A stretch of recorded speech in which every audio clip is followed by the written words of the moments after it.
Bonjour mes chers amis, alors voilà, on est arrivé à la fameuse paracha tristement célèbre de Korach. Donc un personnage énigmatique s'il en est, donc on a évidemment bien traité le thème par les années passées, et c'est pour ça que évidemment c'est toujours un défi qu'on essaie de relever bien sûr, à chaque année, de revenir donc sur des parachiotes qu'on connaît, qu'on a déjà évidemment commenté, on l'aurait en large, et essayer d'apporter de nouveaux aspects qui nous permettent évidemment, encore une fois, le but c'est pas simplement évidemment de comprendre le texte, mais essayer de tirer des enseignements pour nous, puisque il s'agit ici donc dans une première lecture toute simple et Rachid nous y invite d'ailleurs dès le début. Donc qu'est-ce qui a pris Korach, donc qu'est-ce qui s'est passé? Alors bon, on va parler de la jalousie et on va aussi nous aussi essayer de parler de la jalousie, mais d'un point de vue, on va dire, encore une fois, actuel et personnel. Donc, est-ce que, si je demande, est-ce que c'est bien d'être jaloux? Est-ce que c'est pas bien? Est-ce que la jalousie est nécessaire ou pas? Et là, sur les réponses qui vous attendent aujourd'hui, eh ben, on va sans aucun doute avoir de belles surprises.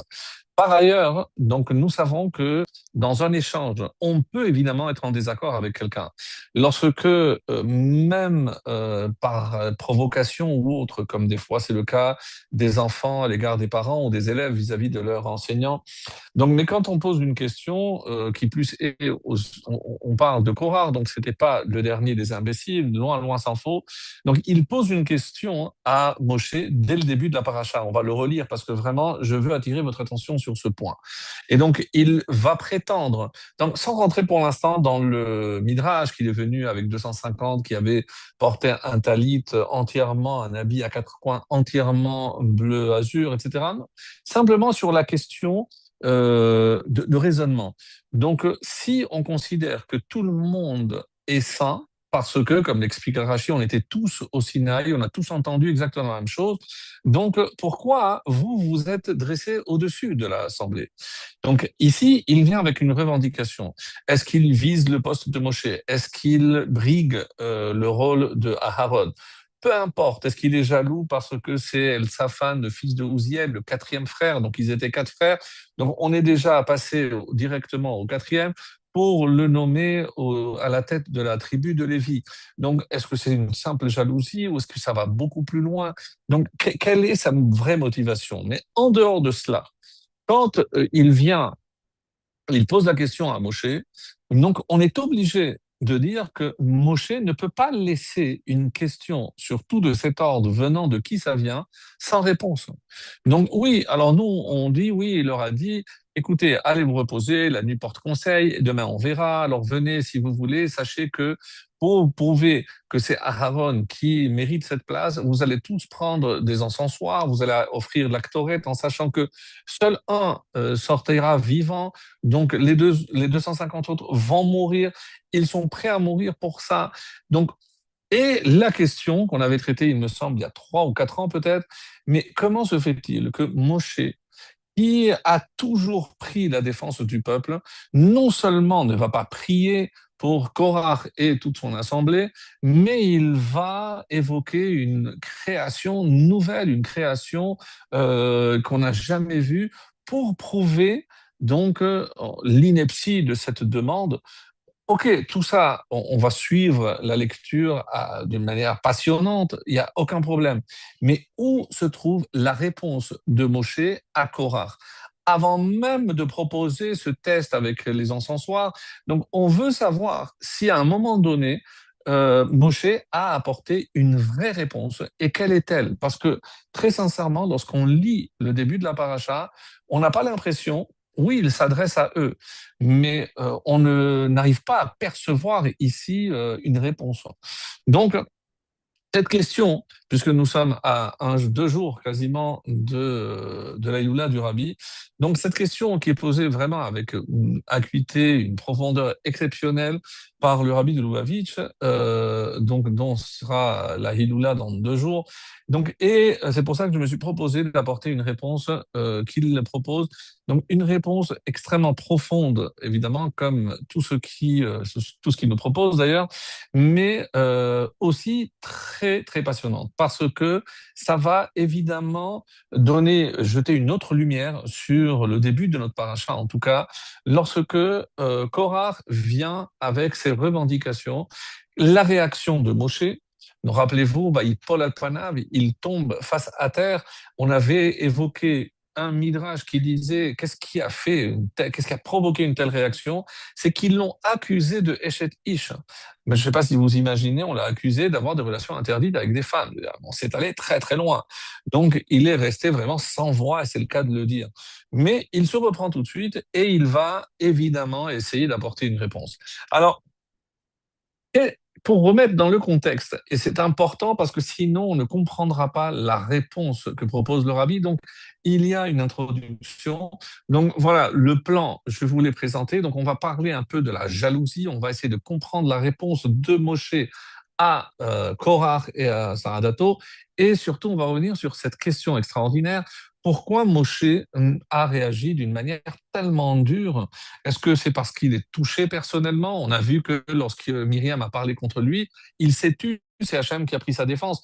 Alors, comment est-ce qu'il a pris personnellement, et c'est la raison pour laquelle il a réagi, on va dire, de manière démesurée.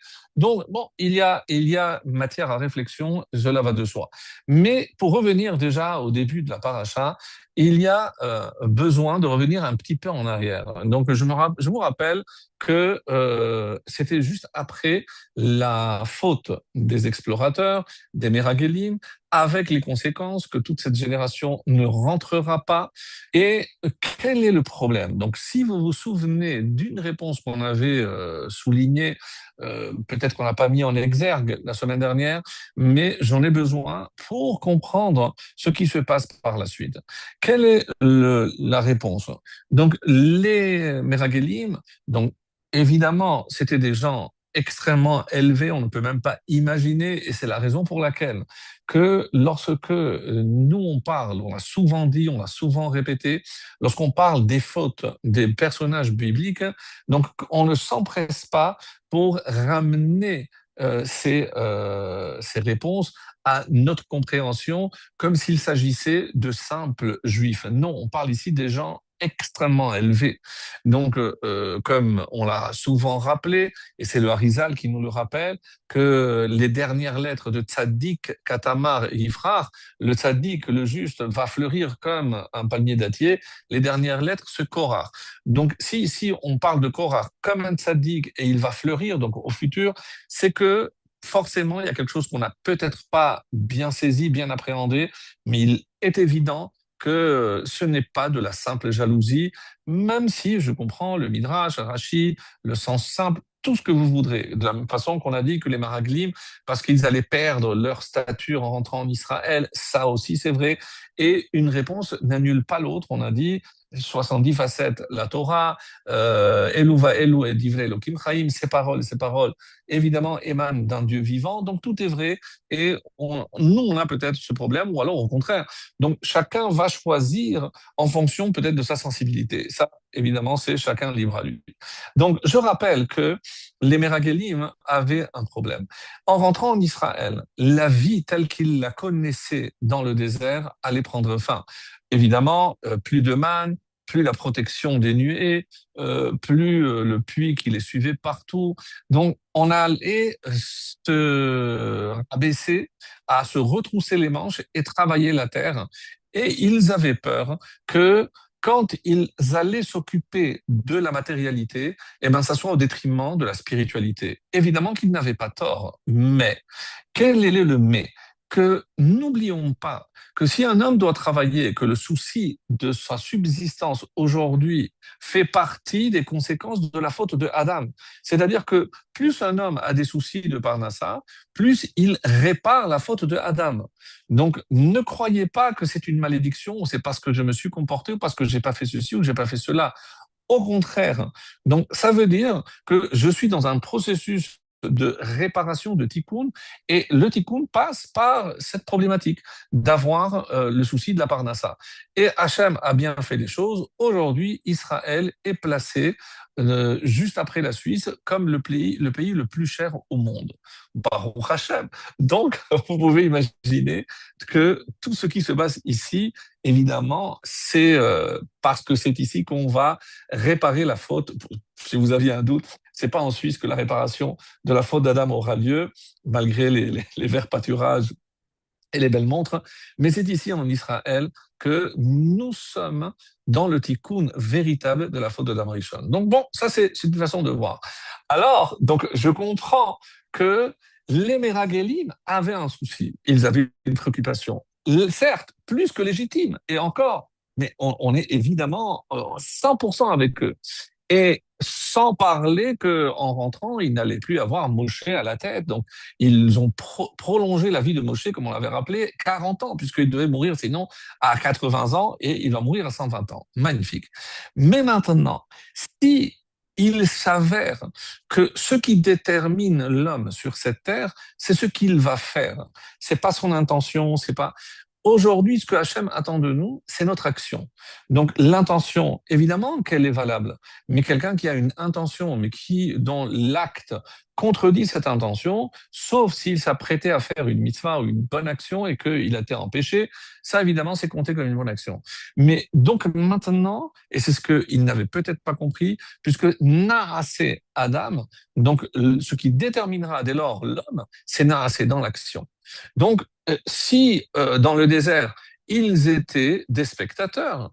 Donc, la vie est belle, pas d'effort, pas de pressing, pas de supermarché, pas d'augmentation de prix, pas de taxes, pas d'impôts. Magnifique. Donc, tout va bien dans le meilleur des mondes. Oui, mais ça, c'était pas prévu. C'était juste un passage pour arriver à la terre d'Israël, qui, elle, a été choisie pour réparer la faute de Adam Arishon par le peuple juif, hein, qui porte le même nom, donc Israël, Israël. Mais maintenant que vous avez malheureusement, donc vous avez retardé ce projet, et puisque on commence bientôt les 3 semaines, je me rappelle d'une réponse extraordinaire. Vous savez que cette génération, donc chaque année, il y a 15 000 qui vont mourir, et c'est assez extraordinaire parce que les derniers 15 000 ne sont pas morts. Alors on se dit, comment se fait-il que les 15 000, est-ce que Hachem est devenu d'un coup magnanime, il était trop gentil, il a tout pardonné. Pourquoi? Alors, il y a une réponse extraordinaire que je pense qu'on l'avait donnée à l'époque, je sais pas, mais elle est tellement belle que je me permets de vous la redonner, parce que il est évident que lorsque chaque année, le 9 Av, ces hommes-là, les 600 000, se couchaient, ils priaient pour se relever, ils priaient pour ne pas mourir. Mais évidemment, ils se disaient qu'il y a d'autres qui peuvent mourir, donc pas moi. La dernière année, les derniers 15 000 se couchent. Quand ils prient, ils ont prié avec une telle ferveur, parce que là, il ne reste plus personne. Donc, les seuls qui sont sûrs de mourir, c'est eux. Et on dit que ça a provoqué une prière tellement, avec tellement de ferveur, que Hachem, lorsqu'il a senti cette tefila, et quand on dit que la tefila peut annuler des mauvais décrets, d'où on l'apprend, de ces derniers 15 000 qui, d'après le Midrash, sont restés en vie, et c'est dû à quoi? Moshe était intervenu pour les autres, ça n'a pas marché. Non, c'est la tefila qui a été faite avec une telle force parce qu'ils étaient concernés. Ils savaient qu'il n'y avait plus d'autres qui pouvaient prendre leur place. Donc, s'il y avait 15 000 qui allaient mourir, c'était eux. Et donc, on dit que cette fille-là, cette prière qui a été élevée, avait une telle force que Hachem, eh ben, il n'a pas pu faire autrement. Elle a dit, c'est une trop belle fille-là, donc je leur pardonne. Donc, c'est quand on prie pour quelqu'un, quand on sait qu'il est malade. Et c'est pour ça qu'il ne faut pas évidemment minimiser ou sous-estimer une tfila, les tehillim qu'on fait pour une personne qui est malade. On se dit, on nous a dit qu'il n'y a plus d'espoir, qu'il n'y a plus ceci, il n'y a plus cela. Ils vont penser que ces 15 000 avaient un espoir lorsqu'ils ont vu déjà tous les autres, les 585 000 qui étaient avec eux, qui ne sont pas réveillés. Évidemment, eux, ils savaient que c'était terminé, il n'y avait aucun espoir. Ils ont quand même fait la tfila et elle a marché. Donc là, mes amis, donc ces petits détails déjà pour comprendre la force et l'importance de la tefila. Maintenant, je reviens donc au Meragelim. Donc finalement, qu'est-ce qui détermine? C'est l'action. Et je vous donne un exemple. Si, imaginez, vous êtes à la choule et Moshe Rabbeinu rentre. Il dit, pardon, quelqu'un peut me prêter les tefilines? Vous courez, Moshe, mes tefilines, tiens, mes tefilines. Donc Moshe met vos tefilines. Ou alors vous qui rentrez en retard juste avant Mincha, vous n'avez pas pu mettre des tefilines, et vous voyez Moshe, est-ce que je peux emprunter tes tefilines? Moshe Rabbeinu, bien sûr, mon fils, tiens. Et je mets les tefilines de Moshe. Alors, vous allez me dire, donc, il est évident que quelque part, si je considère que l'action, même si moi je mets les tefilines de Moshe ou Moshe met mes tefilines, il est évident que la mitzvah n'a pas la même valeur. Donc, qu'est-ce que nous sommes en train de dire? Malgré tout, nonobstant le fait que l'action détermine la valeur de la personne et sa soumission à son créateur. Mais je ne peux pas imaginer que même en mettant les mêmes tefilines, Moshe Rabbeinu et moi allons faire la même mitzvah. Donc, quelle était la pensée des Meraglim? La pensée des Meraglim dit maintenant, tout le monde fait la même chose. Vient Korah et il dit, si maintenant Moshe, d'après ce que nous avons compris, que c'est l'action qui détermine. Donc, peu importe, si tout le monde fait la même mitzvah, alors quelle différence entre toi qui mets les tefilines ou moi qui mets les tefilines? Donc, il n'y a plus de différence. Ulam kedoshim. Donc, on va atteindre un niveau de kedusha, et cela est vrai, mes amis, quand, comme nous révèle d'ailleurs le Harizal, c'est que lorsque le Mashiach viendra. Le Mashiach viendra, va révéler la lumière intérieure de chacun, et on aura tous atteint cette kedusha extraordinaire, et là on pourra dire Kulam Kedoshim. Mais pour l'instant, c'est pas le cas, et loin s'en faut. Donc, dire que l'action est la même, c'est quelque part, hein, quand Korach vient et prétend que maintenant que tu nous as enseigné que c'est l'action qui détermine, alors Kulam Kedoshim, alors quelle différence? Pourquoi on a besoin de toi ou de Aaron ou de qui que ce soit d'autre? On est tous pareils. Donc la question est extrêmement pertinente et elle vient, donc comme ça explique le rabbi, c'est pour ça qu'elle est juxtaposée à la faute des Meraglim et ses conséquences. Donc il vient avec des arguments extrêmement puissants. Alors, vient Moshe. Donc, ils se levèrent devant Moshe des hommes parmi les fils d'Israël, 50 et 200, comme ça je traduis littéralement, princes des communautés appelés hommes de nom. Ils s'assemblèrent sur Moshe et sur Aaron, ils leur dirent assez, donc car toute la communauté, tous sont saints, et Hachem est au milieu d'eux. Pourquoi vous élèverez-vous sur l'assemblée d'Hachem? Moshe entendit, il tomba à face, et il a parlé à Korah et à toute sa communauté en disant ce qui suit. Boker. Boker, c'est le matin. Au matin, on rajoute au matin, Hachem fera savoir qui est à lui et qui est le saint, et il l'approchera vers lui. Et celui qu'il choisira, il l'approchera vers lui. Donc, le rabbi dit, la réponse est ici. La réponse à la question se trouve ici. Donc, il y a on va dire, plusieurs sous-phrases. Il y a d'abord le titre, Boker. Je ne sais pas, le matin, qu'est-ce que ça veut dire? On a souvent dit, écoutez, la nuit porte conseil, allez dormir, mais qui me dit que la discussion a eu lieu la nuit? Au contraire, donc s'ils sont venus avec des talitotes entièrement bleus, alors je ne peux pas dire que c'est la nuit, puisque la nuit, il n'y a pas de mitzvah, de tzitzit. Donc je suis obligé de dire le matin. Donc, et si c'est le matin, pourquoi le matin? Donc, pourquoi tu ne donnes pas une réponse maintenant? Pourquoi tu nous dis le matin? Rachi, évidemment, va répondre déjà à cette question. Et donc, Hachem, il fera savoir ce qui est à lui, celui qui est saint, et celui qu'il choisira. Donc, trois. Qui sont ces trois? Donc, est-ce que je peux dire que c'est Israël que Dieu a choisi, et Kohen et Lévi? Tu vois bien que Hachem a donné un rôle particulier à chacun. Et toi, Korah, ce que tu cherches à faire, hein, c'est effacer ces différences en disant que tout le monde est pareil. Donc, vous allez voir, donc, je vais vous lire quelques passages donc, qui vont montrer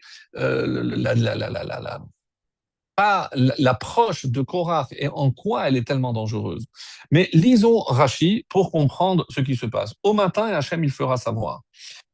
Je vous lis directement en français. Pourquoi? C'est maintenant l'heure où les gens s'enivrent. Aet shichrut. J'ai pas très bien compris. Ça veut dire quoi? Ils ont tous bu un peu trop? Ben, c'est des Kohanim, je n'ai pas compris. Ils se prétendent Kohanim. Ils ont bu pour ça? Et il n'est pas convenable que nous nous présentions devant lui, devant Hachem, parce que vous avez bu. Et rajoute le Midrash Tanhuma, c'est ce que Rashi rapporte, son intention était de gagner du temps, de temporiser, dans l'espoir qu'une rétractation de leur part. Donc, autrement dit, qu'ils fassent échouva. Donc, peut-être qu'ils vont réfléchir, ils vont se rendre compte. Là, ils sont en train d'agir à chaud. Alors, c'est quoi ce être shichrut? Le rabbi nous dit, évidemment, je ne peux pas forcément imaginer qu'ils ont bu, mais ils sont dans un état d'extase, d'excitation spirituelle. Ils ont atteint un niveau un petit peu, mes amis, comme on se sent à la Neila. À la Neila, on sent tous une kedusha particulière, une élévation particulière, une ambiance, quelque chose de vraiment spécial. Mais bon, tout de suite après, on retombe. Et pour nous le rappeler, on commence à vite, Vehurachum yichaper avon, qu'il pardonne, il expie nos fautes. Mais attends, on vient de sortir de 25 heures de prière, de Kippour, et tu demandes à Hachem d'expier tes fautes, mais quelles fautes? Justement, cette chute, parce qu'on ne peut pas se maintenir à ce niveau-là. Ensuite, Rachid toujours, au matin, Hachem fera savoir qui est à lui, de qui il parle, les Lévi'im. Et ensuite, qui est le saint? Donc, et il parle, c'est les Kohanim pour la prêtrise. Donc, il est très précis dans ses réponses, Moshe. Donc, vous mettez en question les prêtres, les Lévi'im, sache que Hachem montrera à chacun le rôle et la place.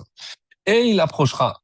Donc, le Midrash, selon le Midrash, le mot matin, Boker, signifie que Moshe leur a dit, le saint, béni soit-il, a fixé des limites dans son monde. Ce n'est pas vous qui êtes capable de transformer le matin en soir, ni l'inverse, et que vous pourrez abroger le statut de Aharon. De la même façon que vous ne pouvez pas changer le matin en soir et le soir en matin, mais vous ne pouvez pas annuler le rôle que Aharon a.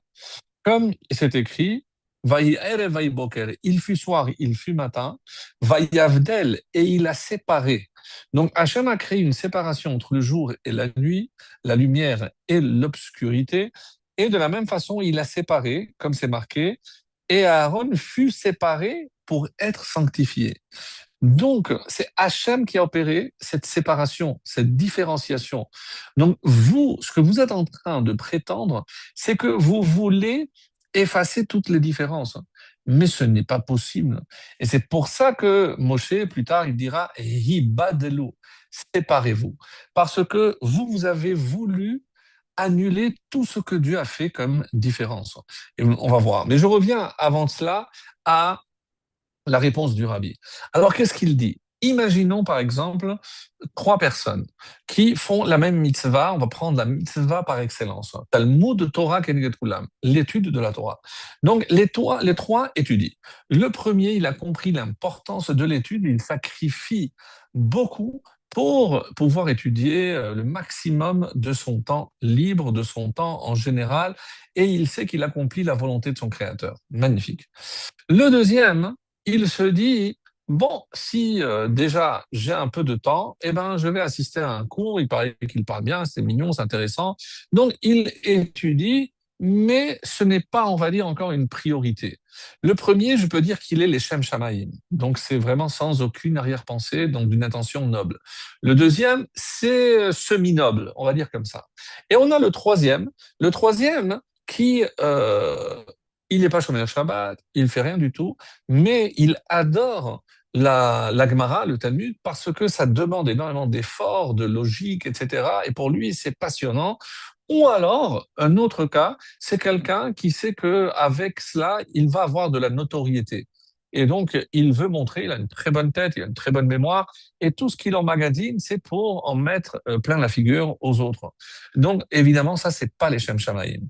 Donc, nous, on a ici trois cas, et vous comprenez que la récompense de chacun ne pourra pas être la même. Alors, toi, tu viens, Korach, et tu dis, ben, tout le monde fait la mitzvah d'étudier. Non, elle n'a pas la même valeur. Parce que à travers chaque mitzvah, je suis censé dévoiler la lumière divine. Donc, et ça, il faut bien se le dire, que derrière chacune des mitzvot que chaque juif fait, il ne doit pas surtout oublier ou perdre son orientation. C'est quoi son objectif? C'est révéler la lumière divine. Donc, vous comprenez que les trois n'ont pas le même objectif et ne réalisent pas la même mission. Donc, Boker, Boker, dit le rabbi, c'est la lumière. Tu dois voir la lumière que chacun apporte au monde. Donc, toi, tu prétends que comme tout le monde fait les mêmes mitzvot, alors c'est pareil. Non, mon cher Korah, tu te trompes. Et tu te trompes maintenant parce que tu t'es projeté dans le futur. Et malheureusement, comme vous vous en souvenez, on avait dit, qu'est-ce qu'il a perdu, Korah? C'est son roi HaKodesh. Il a vu qu'il allait avoir des gens qui allaient siéger au tribunal, au Sanhedrin. Il a vu Shmuel, qui était comparé à Moshe Aaron. Bechohanav ou Shmuel, Bekor Eshemo. Shmuel, qui appelle le nom comme eux. C'est pour ça que la Haftara, d'ailleurs, sera celle de Shmuel. Donc, vous comprenez que Korach a un roi HaKodesh à un niveau exceptionnel. Il s'est trompé d'époque. Il ne s'est pas trompé de vision. Il s'est basé sur ce qu'il a vu dans le futur et nous allons voir comment il n'a pas vu que c'est pas de lui qu'allait sortir Shmuel, mais c'est de ses enfants qui allaient faire Teshuvah. Il y a une réponse très intéressante qui nous dit parce que par roi HaKodesh, je ne peux pas voir quelqu'un qui va faire Teshuvah, parce que sinon c'est priver quelqu'un de son libre arbitre. Et je vais vous apporter un exemple. Quoi qu'il en soit, pour synthétiser la réponse du rabbi. Donc, Boker ici, c'est la lumière. Il ne fait pas allusion au matin, il fait allusion à la lumière. Il dit là où tu te trompes, Korah, c'est au niveau de la lumière. Parce que je peux faire la même mitzvah que 20 personnes, ou les 30 qui sommes à la synagogue, on va faire la même tefila, la même amida sur le même siddur, euh, tout pareil, avec les mêmes tefilines, du même sofer, mais ça n'a pas la même valeur.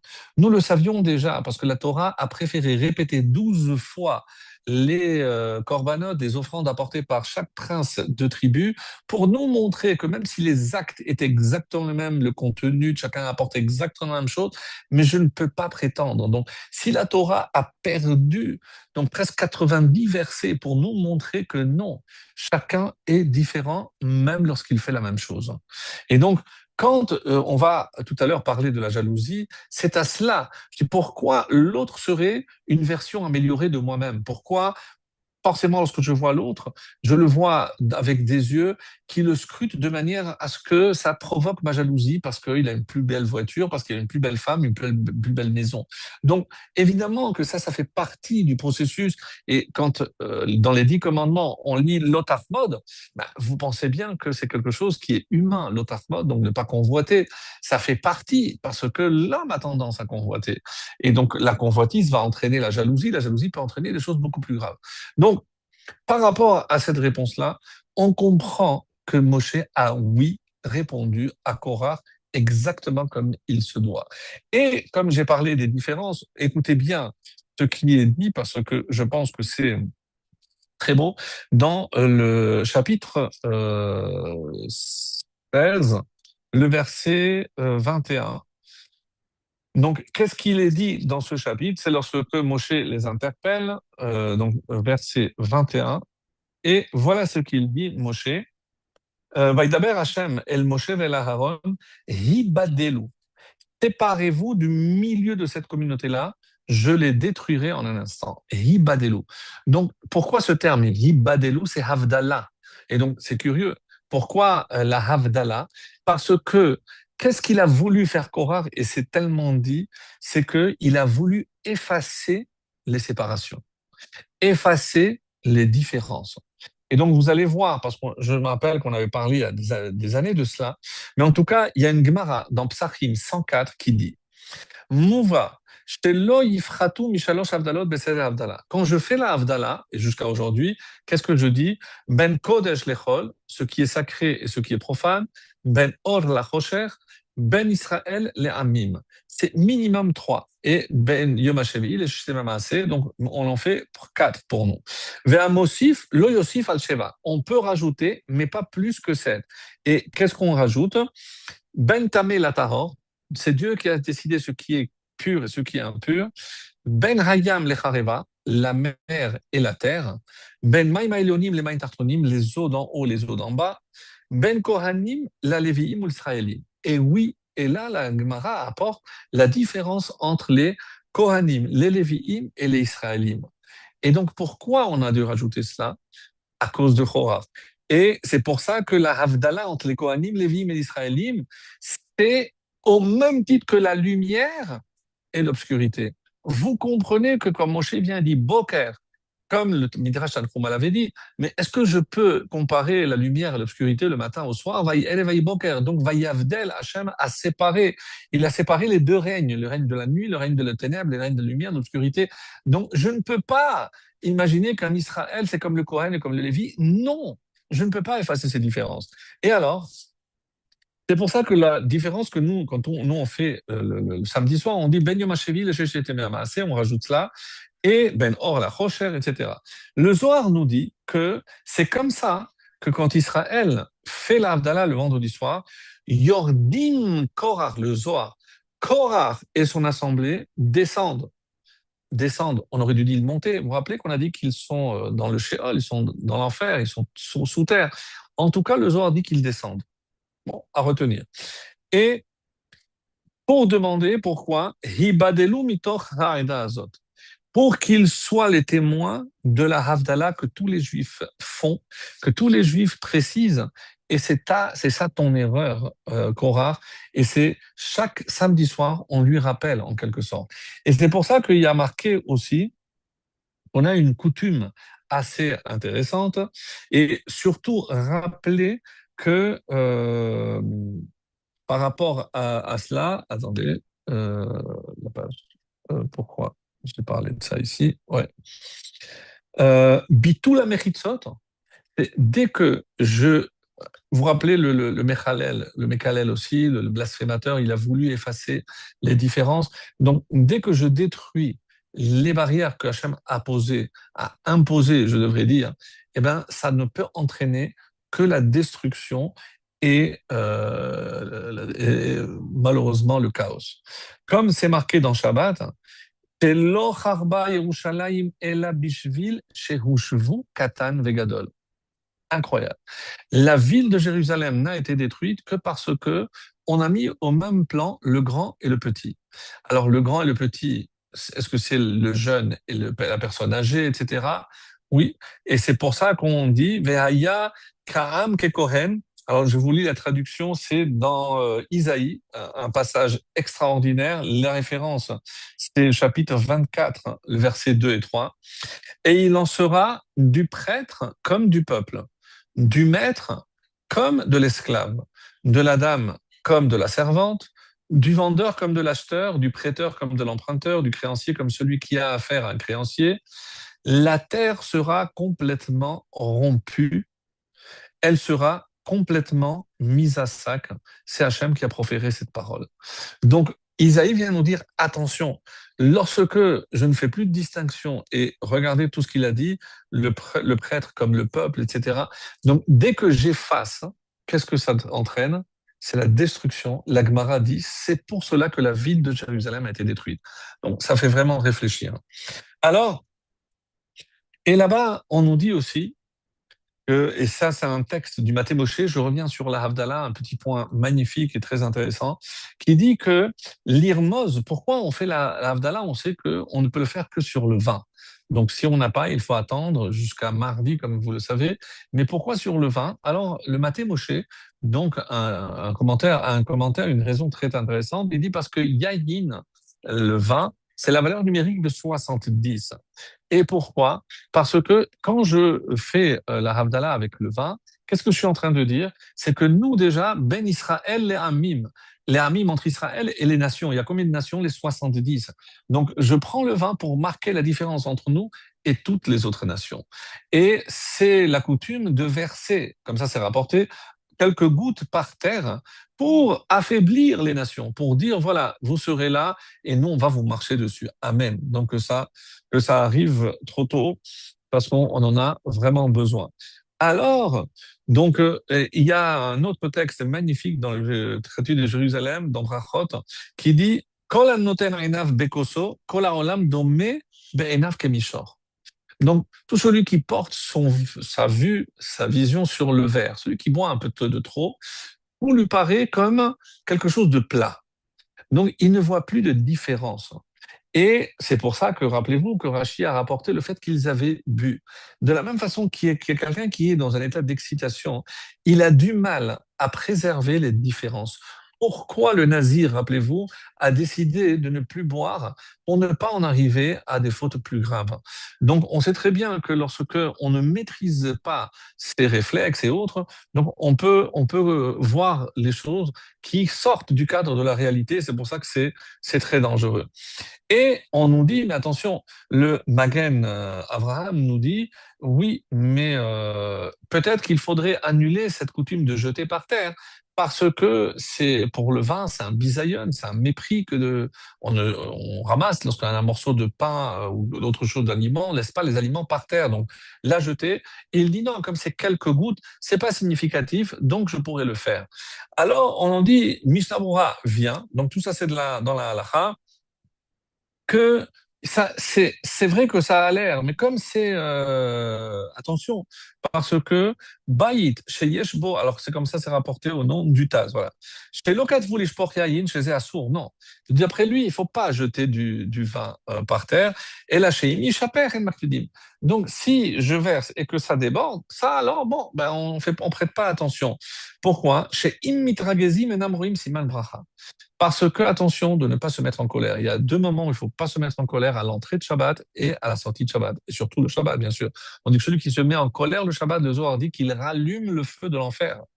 Bon, ça, j'aime pas parler comme ça, mais en tout cas, c'est le langage du Zohar. Et le mot Shamro, comme c'est marqué dans Sota, à la page 3, folio B, Bayit sheyesh bo rogez ou siman aniyut. Une maison où il y a de la colère, ça ne peut entraîner que la pauvreté. Bon, à bon entendeur, salut. Vient le Mishnah Berurah et dit quelque chose de très beau, et vous allez comprendre un petit peu dans le contexte de tout ce qu'on a dit jusqu'à présent. Donc, par rapport à la Havdalah, le Shlah HaKadosh, l'Eluchot Abrit, lui, il vient et il dit, au nom d'un autre Mekoubal qu'on a souvent cité, Tola Yaakov, et il dit, Vatikar mi perio vatochal. Donc, on parle ici de Chava, qui a pris du fruit de l'arbre, elle a mangé, après elle va donner à manger. D'après le Zohar, qu'est-ce qu'elle a fait? Donc, c'est des raisins, et elle les a pressés pour donner au mari. Donc, ce serait peut-être une explication. Comment se fait-il que Adam ne s'est pas rendu compte? On dit parce que bon, il a ici un jus, il n'a pas fait la connexion avec le fruit. Bon, ça peut être une réponse. En tout cas, et comme c'est rapporté au chapitre 3, verset 6, elle a également donné à son mari qui en a mangé. Et les Chachamim, dans le Midrash Rabbah, on dit qu'elle avait donc pressé, et c'est comme ça elle a eu. Et alors, d'après Isaïe, on compare ça à un verre empoisonné.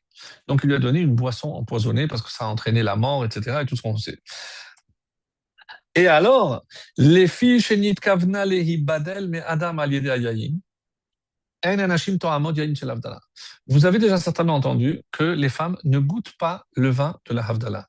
Pourquoi? Parce que elle a voulu faire une différence entre mais Adam donc de se séparer du mari, de faire une différence avec le vin, elle a utilisé pour. Alors, il y en a qui disent, ça dépend comment on l'interprète. C'est plus que elle a bu, elle ne voulait pas être la seule, donc elle a voulu inclure son mari. Et donc, comme c'est elle qui a entraîné le mari à boire, alors on a dit que elle qui a entraîné la faute à travers le vin, c'est pour ça qu'elle ne boira pas le vin Motzei Shabbat où on essaie de réparer. Par ailleurs, il y a une autre explication aussi, que puisque qui est à l'origine de toute la marloquette de Korah, on a déjà parlé souvent de cela, c'est une autre approche aussi de cette paracha, c'est par rapport aux femmes. Il y a la femme de On Ben Pellet qui l'a sauvée, il y a la femme de Korah qui l'a entraîné malheureusement sous la terre, puisque c'est le cas de le dire. Mais comme on avait déjà fait cette approche-là, donc je n'y reviens pas, mais ici, comme c'est la femme de Korah qui est derrière la chute vertigineuse de son mari, on dit, et comme elle a entraîné sa chute, donc c'est pour ça que ici, les femmes ne boivent pas, parce que comme la conséquence a été d'effacer toutes les différences, donc au moment où nous, on marque justement les différences, donc les femmes, pour rappeler la faute de la femme de Korah. Et le Mishnah Berurah cite encore aussi une coutume très belle au nom du Maharil, qui dit que l'homme a l'habitude de plier le talit le samedi soir. Vous savez que on évite de le plier pendant le Shabbat et dès la sortie du Shabbat, on le plie. Et une explication qui est un raccourci nous dit parce que comme ça, on s'occupe d'une mitzvah. Mais on pose la question, mais quelle est la mitzvah ici? Non, c'est Chiboub mitzvah. Parce que comme le talit a été un peu abandonné dans la manière où on n'a pas suivi les plis parce que c'est un tolada de laver, etc. Donc, bon, tous les détails de la halakha, vous les verrez. Donc, on évite de plier selon les plis, donc on plie à l'envers, et dès la sortie de Shabbat, on plie selon les... Et ça, c'est Chiboub mitzvah. C'est pour montrer combien j'aime cette mitzvah, et donc c'est pour ça donc, que je vais dire que dès la sortie de Shabbat, je le plie. Et le Ben Ishraï a dit aussi, chez Imitan Lacher, non, ça c'est pour montrer que je ne dois laisser personne plier mon talit parce que c'est mauvais pour son mazal de donner. Pourquoi? Parce que ce talit, c'est sa femme qui lui a offert. Je vous rappelle que au mariage, c'est la femme qui offre le talit au mari. Et donc, qu'est-ce qu'il est en train de faire? Et c'est pour ça qu'il y en a qui disent qu'il faut le faire devant sa femme. Lima chérie, voilà, je plie ton talit et je forme le vœu que je n'ai plus d'autres talit, ça veut dire que tu seras ma femme jusqu'à la fin de mes jours et qu'aucune autre femme viendra m'offrir un autre talit. Donc c'est très beau. Donc ici, si c'est vrai que par rapport au vin, elle ne participe pas, mais on a le talit pour essayer. Et le talit aussi est lié à Korah. Pourquoi? Parce que rappelez-vous, Korah, qu'elle est venue avec le talit pour dire aussi. Et donc, à quel moment je le fais? Au moment où je fais la Havdalah, la différence. Donc, qu'est-ce que je suis en train de dire quand je viens avec le talit? Je suis en train de dire, Korah, tu t'es trompé. Voilà. Nous, on met le talit maintenant avec les tzitzit et on est en train de prouver que, et c'est comme ça que c'est rapporté dans le traité de Menachot 43, que le talit, c'est le signe de notre soumission à notre Créateur. Et c'est pour ça que dans les talits, c'est ul item usratem et kol mitzvot. Lorsque je mets le talit, je me rappelle de toutes les mitzvot. Donc celui qui, chaque fois qu'il met le talit, il comprend. Et donc c'est en même temps, on dit que c'est une ségoula de longévité pour sa femme, ce qui est extraordinaire. Donc, on est passé à travers un petit peu la Havdalah par rapport à ce texte-là. Et maintenant, je reviens un peu en arrière par rapport à un passage aussi très intéressant. Et après, on attaque la jalousie, comme je vous l'ai promis. Donc, maintenant, j'aimerais revenir sur une autre question aussi. On n'a pas posé, mais je pense qu'elle s'impose, disons. Cinquième chapitre de traité de Avot, Pirkei Avot, et la Mishnah 6. 10 choses furent créées la veille du premier Shabbat de la création, donc juste avant l'entrée de Shabbat. Au moment du crépuscule, en hébreu on appelle ça Ben Hashemashot, Shemesh. C'est vrai que pour nous c'est le soleil, mais c'est un astre. Ben Hashemashot, entre les deux astres, entre le soleil et la lune. Donc ce moment où le soleil se couche et la lune n'apparaît pas. Donc ce qu'on appelle nous Ben Hashemashot, le crépuscule. L'orifice de la terre. C'est la paracha donc de Korah qui engloutit Korah et tous ses compagnons. L'orifice du puits donc ici c'est la source qui alimentait de Myriam dans le désert. C'est la paracha de la semaine prochaine, Chukat. Et enfin, Pi Ha'aton, littéralement la bouche. Bah, ici on a du mal à dire la bouche. Bah, peut-être la gueule, comme traduit ici la Mishnah, de l'ânesse de Bilham, c'est la paracha de Balak. Donc, 3 parachutes qui se suivent et 3 bouches. Et on pose une question. Et la question est magnifique, parce que ici, c'est du Tosfot Yom Tov, un commentaire de la Mishnah magnifique. J'ai découvert, ça, j'ai trouvé que c'était extraordinaire. Donc, ici, Moshe, lorsque il dira Im Beria Hadasha, Et Hachem va créer quelque chose de nouveau. Ça montrera que c'est Aaron qui avait raison, c'est pas nous qui avons décidé, c'est lui Hachem qui a tout décidé. Mais on a un problème, pourquoi? Parce que Beria Hadasha, si je dis que c'était déjà prévu depuis la création, donc c'est pas quelque chose qui est nouveau. Donc c'était déjà prévu depuis la création. Donc qu'est-ce qu'il y a de nouveau? Tosfot Yom Tov, grâce à cette question, va conclure que ce qui est nouveau, c'est marqué Pi Haaretz et ou Patseta Haaretz, et la terre a ouvert la bouche. Donc littéralement, Patsta, comme c'est souvent le cas dans Tehillim, chaque fois qu'on parle de ouvrir la bouche, Patsta et Piha, c'est pour parler. Tosfot Yom Tov nous dit ici une réponse extraordinaire. Non, la création, c'est pas la bouche, le fait que la terre s'est ouverte. Il y avait certainement d'autres cratères, pas de cratères, des cratères qui s'ouvraient. Donc on dit qu'il y avait du bruit parce que c'est comme un tremblement de terre. Mais bon, ça, c'est pas un phénomène unique. Donc quelle est la création nouvelle, dit ici Tosfot Yom Tov? C'est que la terre, elle a parlé. Nous, on croyait que c'est Korah qui disait chaque fois quoi? Qui disait nous, Moshe est vérité, la Torah est vérité, et nous, on est des menteurs. On s'est bercé d'illusions. Donc, mais ça, c'est la terre qui, en ouvrant et en avalant Korah et ses compagnons, c'est la terre qui a émis cela, et ensuite, Korah se fera l'écho de ce que la terre a dit. Donc c'est la terre qui a ouvert la bouche et elle a parlé. Et de quoi, comment il répond? Parce qu'il dit la bouche de l'ânesse, hein, littéralement, mais l'ânesse, elle avait une bouche quand elle est arrivée. Hein, toutes les ânesses naissent avec leur gueule. Donc qu'est-ce que ça veut dire ici, la bouche de l'ânesse? C'est qu'elle a parlé. Donc il veut démontrer par là que, et d'ailleurs le puits aussi, parce que le puits il va y avoir un chant, donc ça s'en verra la semaine prochaine. Mais donc, bon, si vous voulez la suite de la Mishnah par rapport aux 10 choses, l'arc-en-ciel, la manne, le bâton de Moshe Rabbeinu, le shamir avec lequel les pierres du temple vont être taillées, la gravure des lettres qui étaient miraculeuses, les premières tables de la loi, et certains disent que même les Shedim, les agents nuisibles, les démons, et la sépulture de Moshe Rabbeinu et le bélier qui a été offert par Abraham à la place de son fils Yitzhak. Voilà, pour les commentaires de cette Mishnah, je vous invite à aller voir.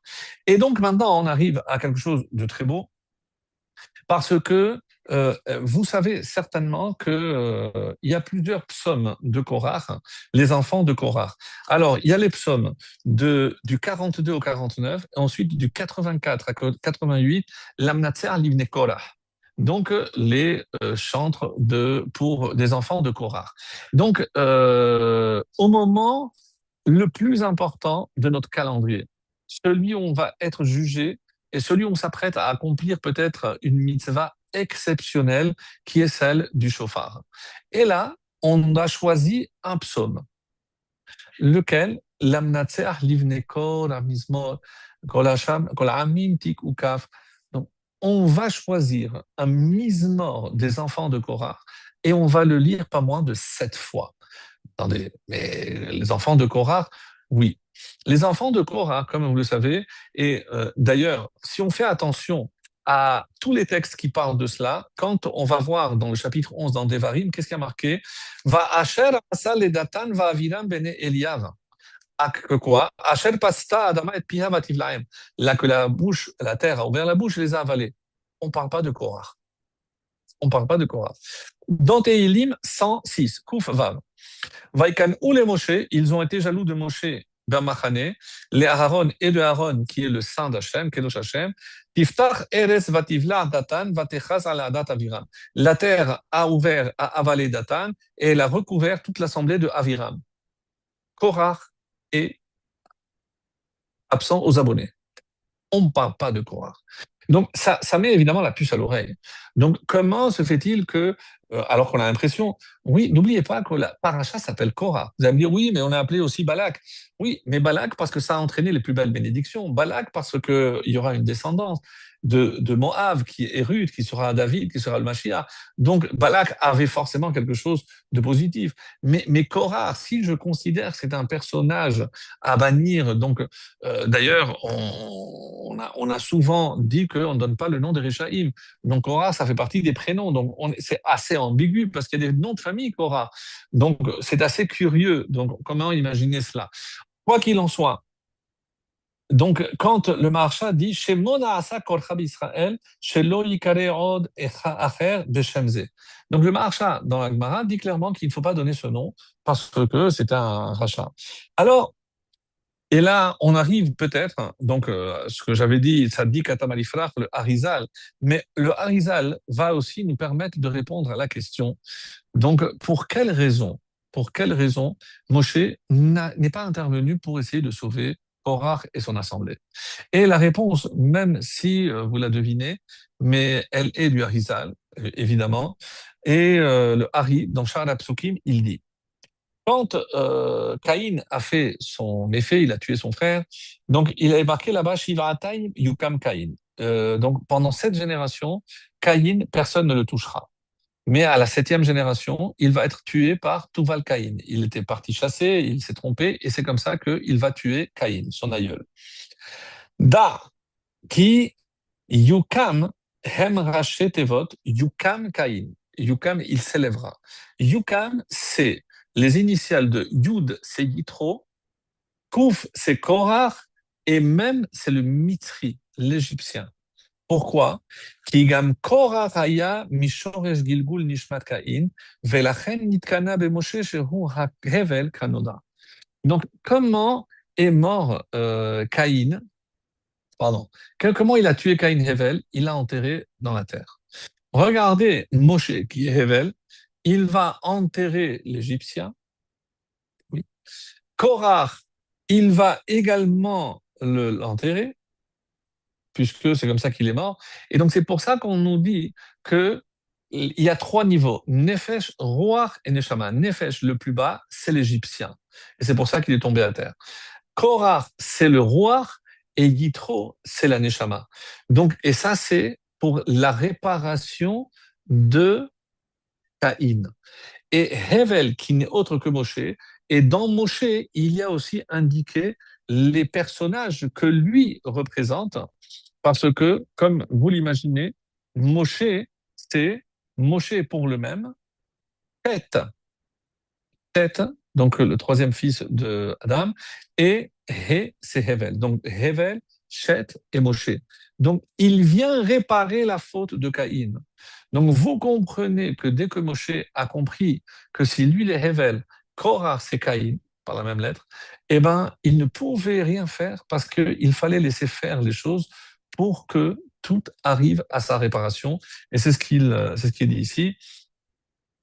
Et donc, du coup, là, on comprend peut-être un peu mieux pourquoi, lorsque, quand Yitro arrive, on dit que Moshe est arrivé et est allé se prosterner devant lui.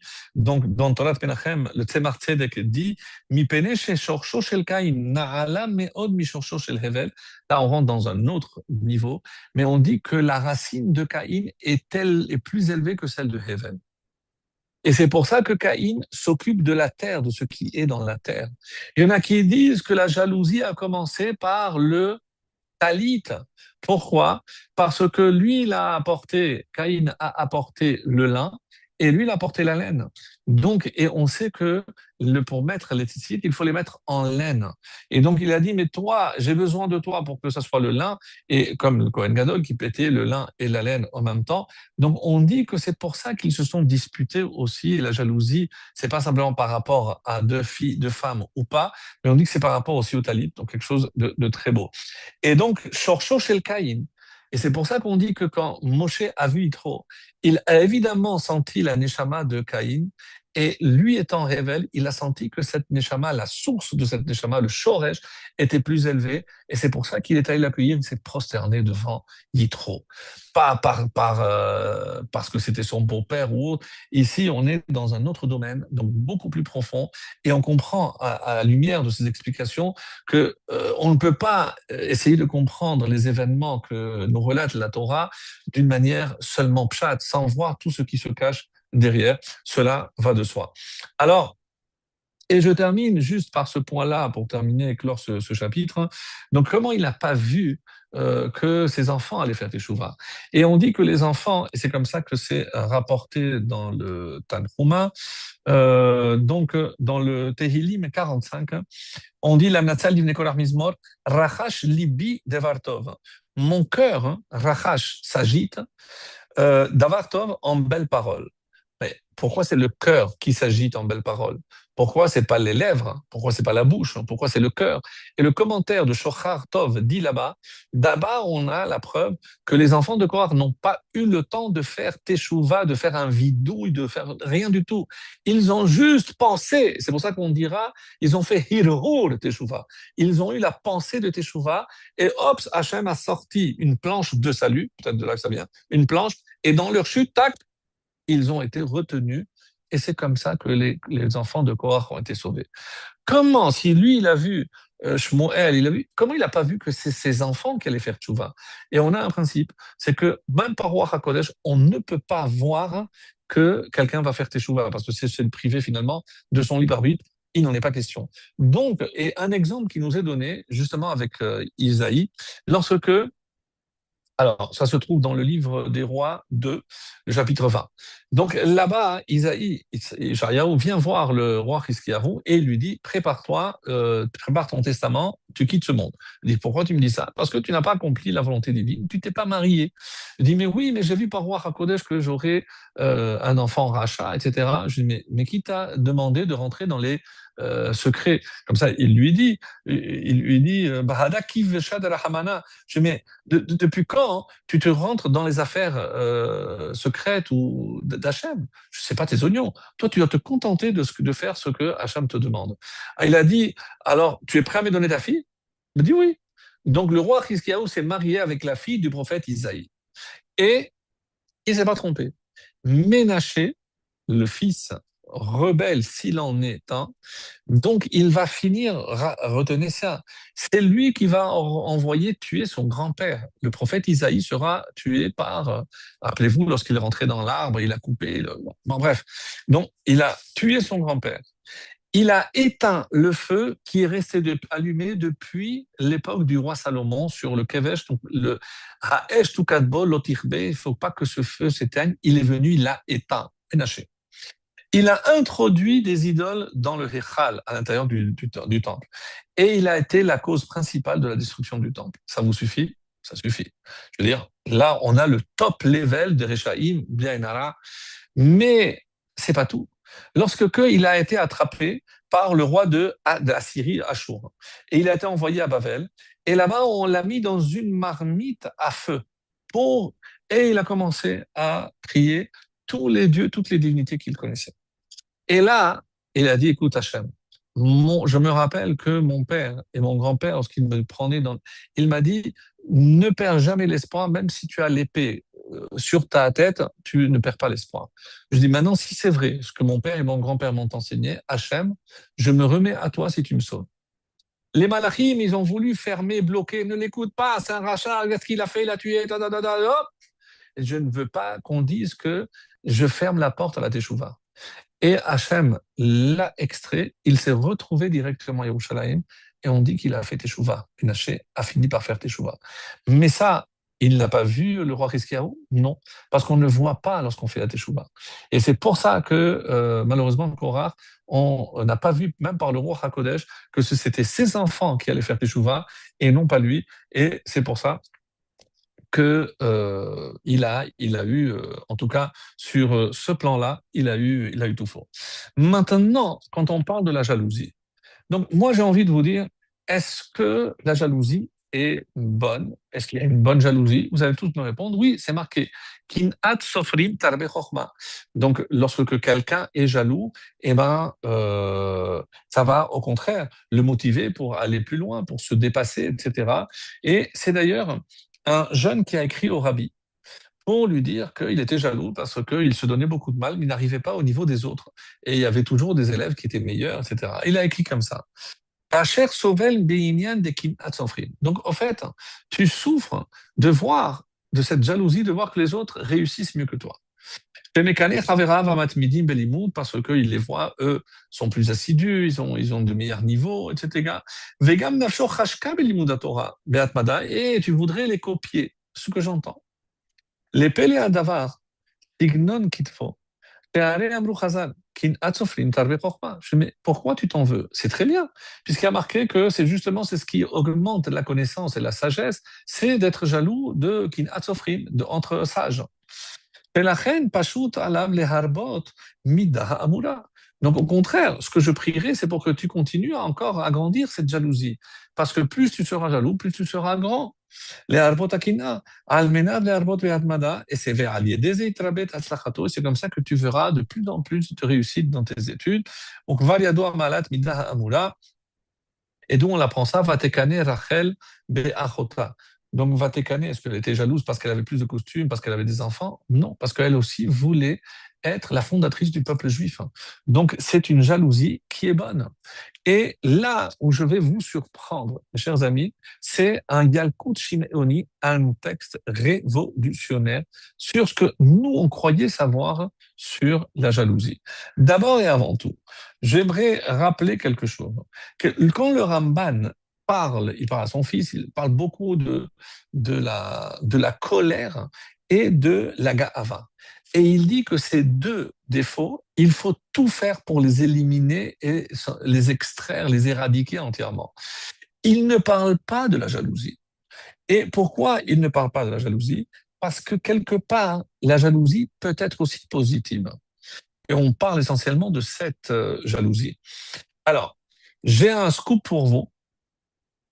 Et pour moi, cela a été. Et nous, on sait que Aaron, lorsque il a vu que son frère allait être choisi, il Vesamar Belibo, il a senti une telle joie dans son cœur qu'il s'est dit, waouh, c'est mon frère qui a été élu pour diriger le peuple, pour nous faire sortir d'Égypte. C'est lui le premier sauveur, magnifique. Il était aux anges.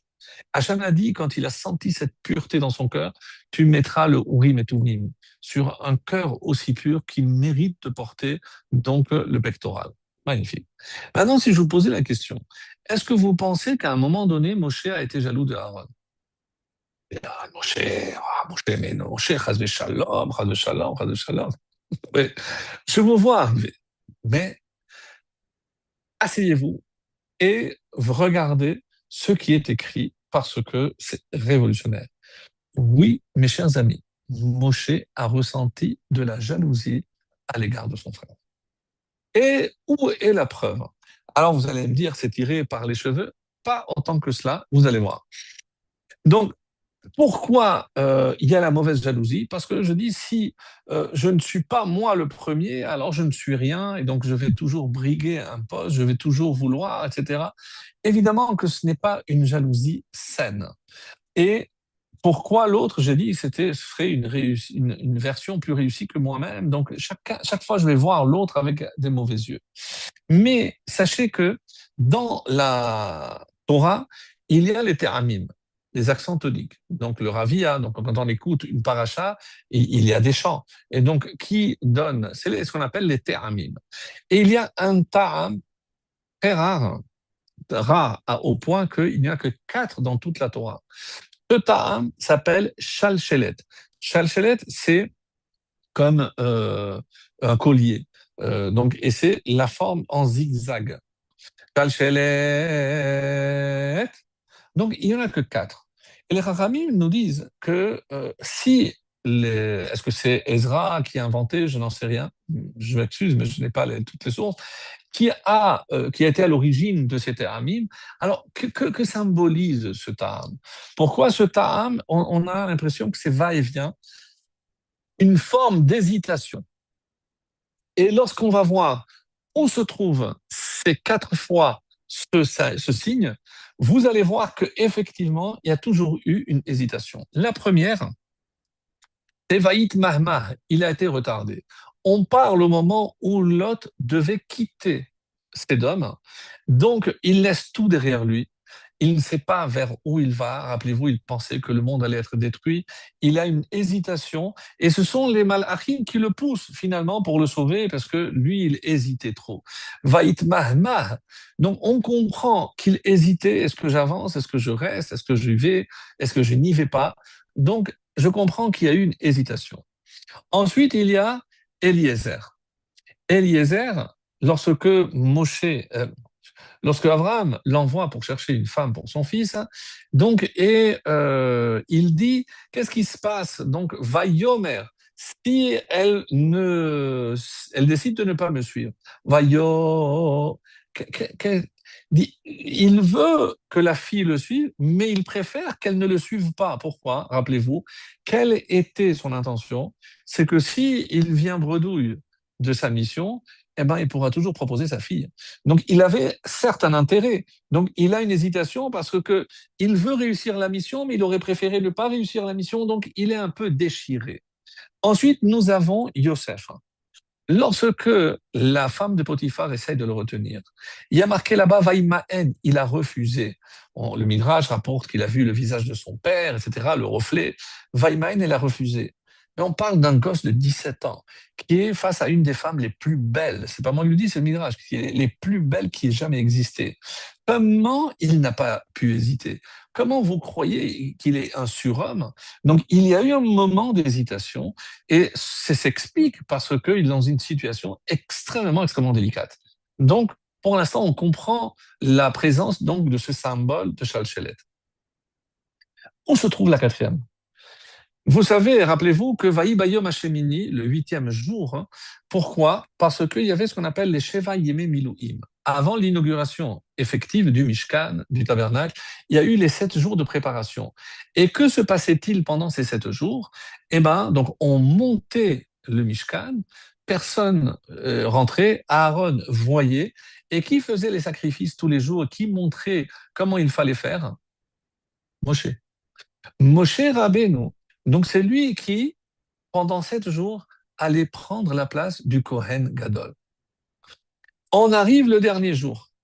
Le dernier jour, donc Vaishrat, il a abattu le dernier animal, le dernier sacrifice qu'il devait faire.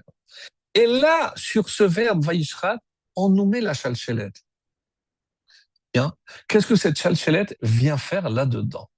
Et là, on nous dit, il savait, il hésitait, parce qu'il se disait cette dernière fois que j'agis en tant que Kohen, alors qu'à partir de demain, ce sera mon frère Aaron. Est-ce qu'il a senti, mais vraiment une once, de 0,000, tout ce que vous voulez, de petite jalousie, en se disant qu'il n'aurait plus l'occasion de faire tout ce qu'il a fait pendant ces 7 jours? Oui, et la présence de ce signe vient nous le rappeler. Donc, encore une fois, c'est assez dur. C'est dur d'imaginer que Moshe ait pu ressentir. Mais attention, on est en train de parler de quelque chose de tellement ténu que s'il n'y avait pas ce chalchelet, jamais on n'aurait pu penser une chose pareille. Mais pourtant, c'est humain. Et quelque part, encore une fois, ça nous rassure parce que Moshe reste somme toute humain. Et alors c'est qu'il a Tzofrim, parce que évidemment c'est pas qu'il a souhaité porter les vêtements de son frère ou rentrer dans le Kodesh HaKodashim, mais pendant qu'il était effectivement décrit comme le plus hanav, et du coup comment? Oui, parce que même dans la hanava il y a aussi un seuil inférieur. Et encore une fois, alors, est-ce que c'est pour nous le faire paraître un peu plus humain? Why not? La vérité, pourquoi pas? En tout cas, le texte que je voulais vous lire est le suivant. Dans Yalkut Shimeoni, un commentaire donc de sur Teilim. Amar Kadosh Baruch Hu, Dieu te dit, Tekane, sois jaloux. Ouais, c'est vraiment hallucinant. Parce que sans la jalousie, il n'y aurait pas, le monde ne tiendrait pas. En Adam noté à Keren. Un homme ne serait pas tenté de planter une vigne. En nosé Isha. Il ne marierait pas, il n'épouserait pas une femme. Ve'en bonebait. Il ne construirait pas de maison. Il m'allait chez Kinna Avraham et Malkitzedek. Si Abraham n'avait pas ressenti de la jalousie de Malkitzedek, et qui est Malkitzedek, rappelez-vous, c'est Shem, le fils de Noach. Loaya Kone Shamaim Vaaretz, il n'aurait pas atteint les sommets qu'il a réussi à atteindre, à acquérir le ciel et la terre. Amar le Malkitzedek, Ketzad Yatzatem Me'ateva, il a demandé à Malkitzedek, qui était le fils de Noach, comment vous avez réussi à sortir de l'arche de la Teva? Amar Bitzdaka She'asinu im habehema chayav. C'est avec toute la tzedaka, avec tout le chesed, avec toute la bonté dont on a fait preuve pendant toute cette période à l'intérieur de l'arche, avec tous les animaux qui étaient enfermés, on n'a fait que ça, que donner, que donner. Lo haynu yeshenim, on ne dormait plus. El anotnim lifneze veze, on devait courir à nourrir tous les uns, satisfaire les besoins des uns des autres. Amar Avraham, Avraham a dit, quoi? Ma elouche asut tzedaka im baalei chayim yatzou. Si ceux qui ont fait ce chesed avec des animaux, ils ont réussi à nier esse bivnei adam. Alors moi, je décide de faire la même chose, chesed, mais avec des êtres humains. Avec Betsalmo chez la Kadosh Baruch Hu alachat kamevchama. Si déjà, parce qu'ils sont occupés des animaux, ils ont une telle récompense, à plus forte raison si on s'occupe des êtres humains. Vaïta Eshel Bibe'er Shava, et il a dit qu'il a planté Eshel, un arbre. Et Eshel, c'est quoi? Achila Shetia Lina. Il a dit, je vais m'occuper de Achila, de donner à manger, de donner à boire et de les faire dormir. On dit que ces trois besoins spirituels. Qu'est-ce qu'on comprend par là? C'est que Abraham a décidé de commencer à révéler la Torah. Je ne sais pas si la chassidoute ou pas. Est-ce que Abraham était le premier chassid? Sans aucun doute. Alors, je vous avais certes promis de vous parler de Tammuz, mais peut-être qu'on laissera peut-être juste, vous savez quoi? Juste une petite idée. Alors, Tammuz, c'est le mois qu'on a commencé, on terminera avec ça. Et en araméen veut dire chaleur.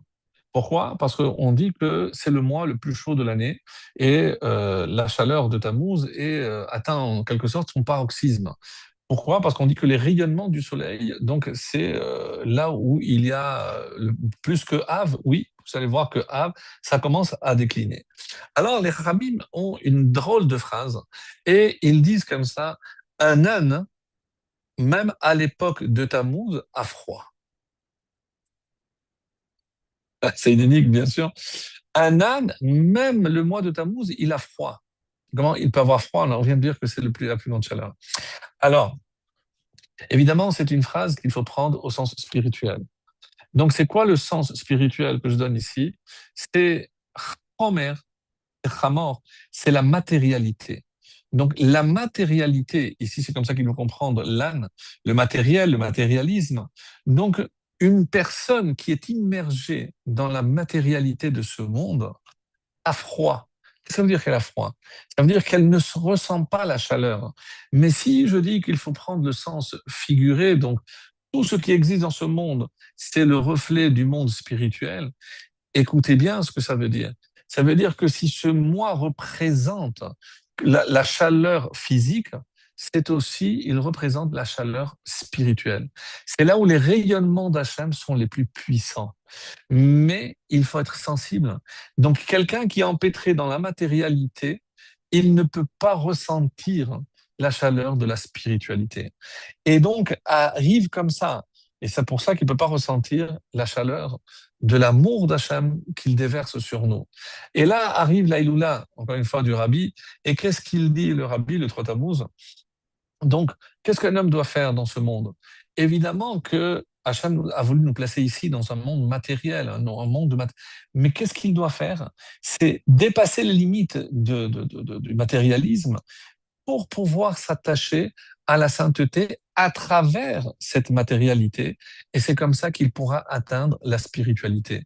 Donc, et le fait qu'il soit parti en ce mois, c'est peut-être cet héritage extraordinaire qu'il nous a laissé. Et c'est pour ça que si même nous, on perçoit le mois de Tammuz comme le mois où on approche des 3 semaines, des malheurs, etc. Ici, encore une fois, la Chassidoute vient nous montrer le contraire. Non. Donc, et n'oublions pas, mais on en parlera par la suite, c'est que même le début du mois de Nissan, pardon, de Av, c'est le décès de Aaron. Donc, Aaron, Orev Shalom, Verodev Shalom. Donc, pour montrer que l'amour peut éteindre toutes les flammes mauvaises, mais allumer la chaleur humaine. C'est ce qu'on souhaite, Be'ezrat Hashem, que ce mois de Tammuz et de Av apporte que des bonnes choses, que la chaleur spirituelle à tout l'homme Israël. Amen.